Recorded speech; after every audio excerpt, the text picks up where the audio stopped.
A concerned viewer writes to 8 News Now about the growing homeless population around the valley's wash tunnels and trails and the trash surrounding many communities as a result. 8 News Now reporter Mary Jane Belieza shares what's being done to keep our storm drains clean. Viewer John Van Etten has several concerns regarding our Las Vegas wash and tunnels, writing there's been an increase of homeless populations and garbage. But it's not just the unhoused to blame for the trash. Bronson Mack, an outreach manager with the Las Vegas Wash Committee, says our growing population can mean more waste. Got more than 2.3 million people that call Las Vegas home.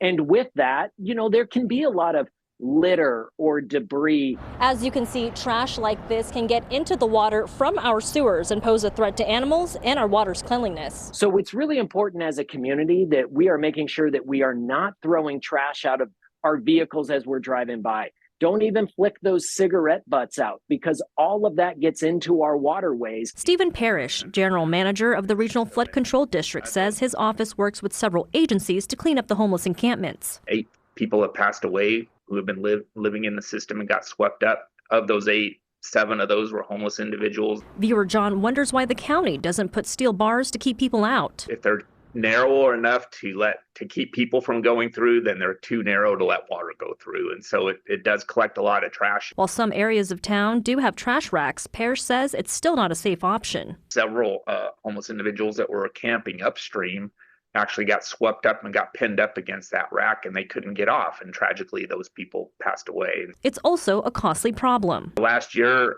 we spent well over $2 million just on homeless encampment cleanups by themselves. And so it's probably closer to $3 million. Parrish says removing the homeless populations from our tunnels is a much bigger problem than what our local agencies can handle, and says they're working with federal partners to raise awareness on this issue. Mary Jane Belieza, 8 News Now. There are more than 700 miles of underground storm drains and channels in the valley, so quite a bit for flood control to manage. If you see a clogged storm drain, you can report it to the Regional Flood Control District, and if it is an emergency, you can certainly call 911.